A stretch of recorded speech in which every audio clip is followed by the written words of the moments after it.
Part of Roman agriculture was agroforestry, which is something that contributed to their sustainability.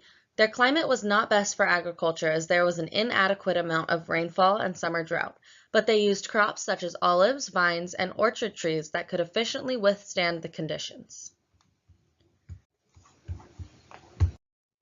Arbustra were Roman vineyards that used trees as a framework for the vines. This was done by weaving grapevines into the branches of specific trees. The trees would be planted in rows to receive more sun, which led to the increase in yields and decreasing the time for fruit to ripen. This means that the Romans figured out how to position their crops in order to maximize their agricultural sustainability by increasing and diversifying their crop yields.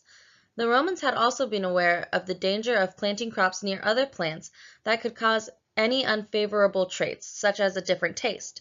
This demonstrates that because of their intelligence, they could stop the production of bad or unwanted crops. They had also known what to feed their livestock that would give the animals more strength and a better taste. According to Lucius Junius Moderatus Columella, the legume shrub trefoil was suggested to be used as a fodder crop because it is most useful for chickens, bees, sheep, goats, oxen, and cattle, which quickly grow fat upon it and make ewes yield a very large quantity of milk. Moreover, you could also use it for 8 months of the year as green fodder and afterwards as dry. This was written in his book De Re Rustica. The Romans knew that feeding their livestock certain foods would make them be able to provide the citizens more, lasting them longer periods of time. The early Romans were known to have a monarchy at the head of their government. During this time, kings did have advisors who were wealthy, but the king did have the most power.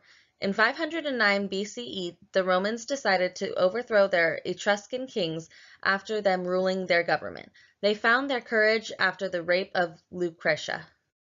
When the Romans started to build their own government, they wanted to create it so that the citizens were able to vote for who they wanted to be put in the position of power. Their government was now considered a republic. The people were ruled by the Senate and Assembly.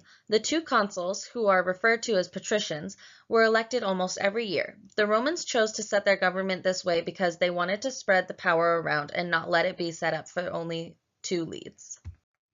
In the Roman Empire, the two patricians were seen as father figures to the people. In many civilizations, the king or person in power is seen as a family figure.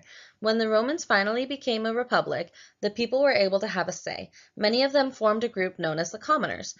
This group of people forced the government to write their laws down, which are now called the 12 Tables. The 12 Tables were the first Roman laws to be written down. In today's world, the 12 Tables may seem cruel. For example, one of the laws was to quickly kill a dreadfully deformed child. However, these laws were a way for all people to be treated equally regardless of their social status. Having them written down meant it could not be changed by word of mouth. As time went on, more laws were passed that allowed the commoners to become consuls or priests. At first, the commoners were the only people who followed the 12 Tables, but later on the consuls and the senators also enforced these laws. In history, you usually see the wealthy making laws in order to benefit themselves and leave behind the poor.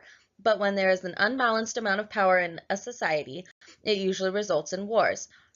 In the case of the Romans, their story doesn't fall into that.